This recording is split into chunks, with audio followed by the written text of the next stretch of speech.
Hello everyone, and welcome once again to Caleb Likes Books. Today I have another book review for you, and that is for Of Dawn and Darkness by Will Wight. This is the second book in the Elder Empire C trilogy, and the third book of the Elder Empire that I have read. For those who don't know, this is a 6-book series made up of 2 trilogies which take place concurrently, from each of them from a unique perspective. So you have, this trilogy is from the perspective of a sailor named Calder, whereas the other trilogy is from an assassin perspective. And so this is the second book of the C trilogy following Calder. And so this is the third book in the trilogy, or in the series that I've read.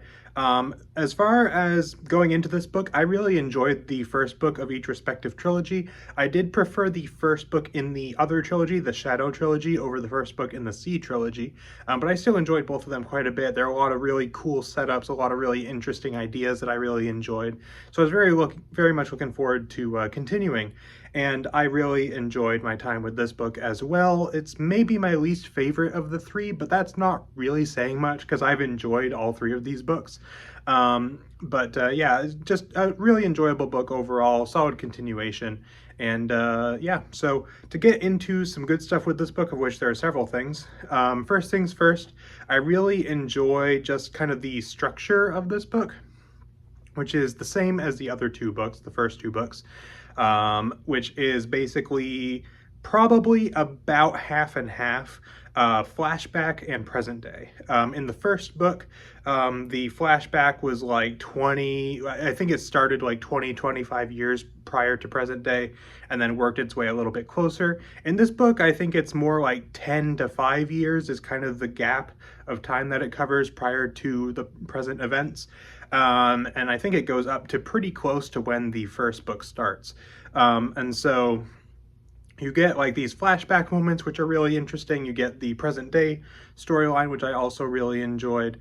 A lot of really cool stuff with that. Just an interesting structure where you get, you know, some interesting stuff in the past, some interesting stuff in the present, 2 kind of different storylines that kind of build on each other in interesting ways and things like that, which I enjoyed. I suppose you could probably make the argument that, like, you know, it would be better to just have like the focus on one of those storylines, but I think it works pretty well here.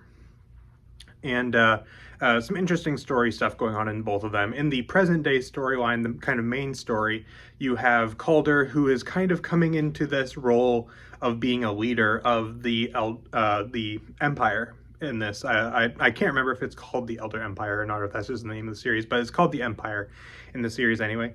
And so he's not like the Emperor, but he's kind of filling the role of the Emperor because the Emperor, stuff's happened to him, which you can probably guess what that is.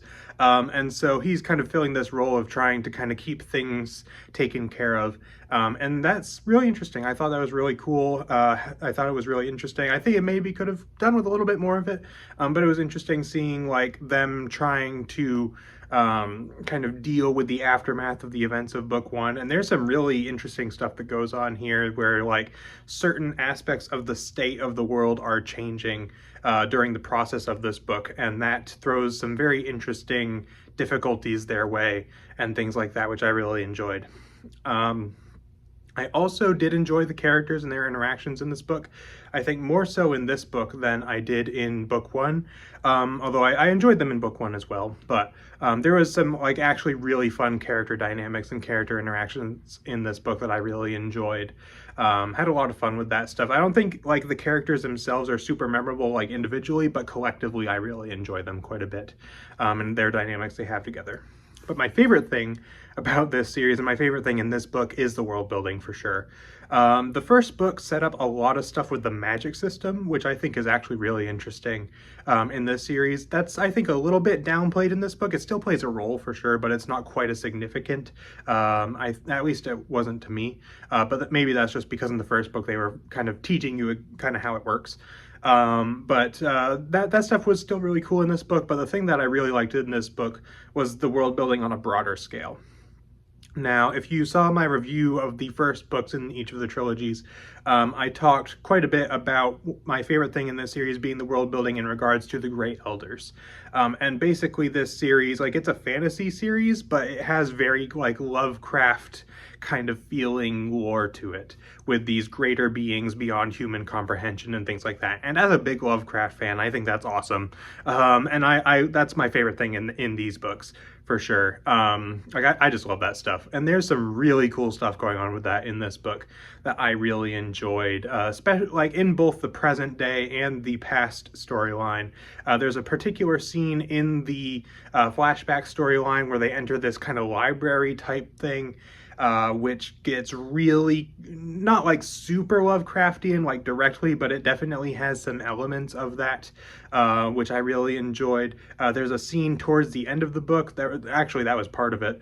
There's this like scene in a library, but there's also like these modern day scenes towards the end of the book where things get really Lovecraftian, which I really enjoy. There's a lot of discussions of these greater beings, and people interacting with these greater beings and how they're just kind of puppets to this greater will that they can't even understand and things like that. Just a lot of stuff in terms of the world building and in terms of the theming and things like that. That really works for me because it feels so Lovecraft, which I really enjoyed. If you're a fan of fantasy and you're a fan of Lovecraft, you'll probably dig this series, much like I do.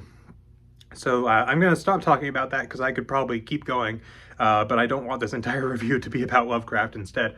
So as far as some other stuff with this book, some good action in here as well. I really enjoyed that, and just some cool stuff going on. And I really just like kind of the vibe of the series in general. Like, it has that kind of fantasy, like it definitely feels like a fantasy setting, but it feels a little bit different from like the typical fantasy, especially considering it does have these kind of Lovecraftian elements to it. It feels like there's so much more going on beneath the surface, which I really enjoy, and a lot of things that are hinted at that you don't really get to see, but you're like, I wonder what's going on here. Just a lot of cool stuff that I'm really hoping gets some more follow through in the last book of each trilogy. As far as some stuff in this book that I didn't care as much for, that's pretty much entirely on like the character and plot side of things. Kind of similar to the first book, I don't find the characters themselves super memorable. I do think they're better in this book. I think Calder has a little bit more of an interesting character in this book. I think several of his companions are a little more interesting in this book. But I don't find many of them very memorable, so I tend to get them mixed up a lot. So I think that is probably the weakest aspect of this book to me, is the characters, where, you know, none of them are super compelling on their own, even though I enjoy them collectively.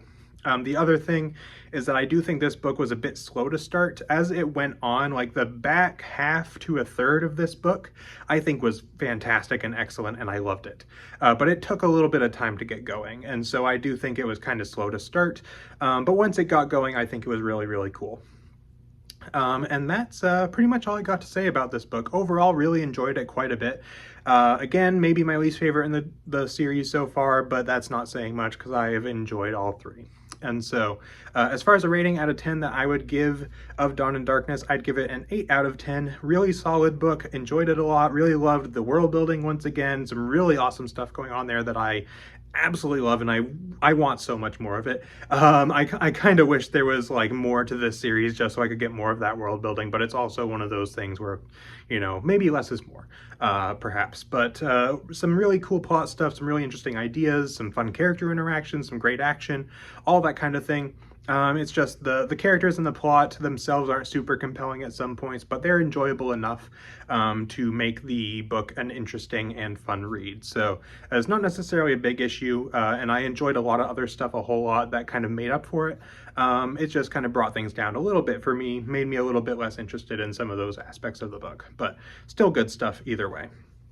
So that's pretty much it for my review. That's all I got to talk about. So if you have read this book or other books in the series, let me know in the comments what you thought. If you enjoyed this book, if you didn't, if you enjoyed the entire series and all that kind of thing, what you think of it. And if you have read this series before, which of the two you prefer, if you prefer the Sea books or the Shadow books. Based so far on what I've read, I'd say I probably prefer the Shadow books, but I've read 2 Sea books so far and only 1 Shadow book, so that may change once I read the second one. But I enjoy all of them quite a bit. So that's pretty much it for this video. So thank you all for watching, and I will see you all next time.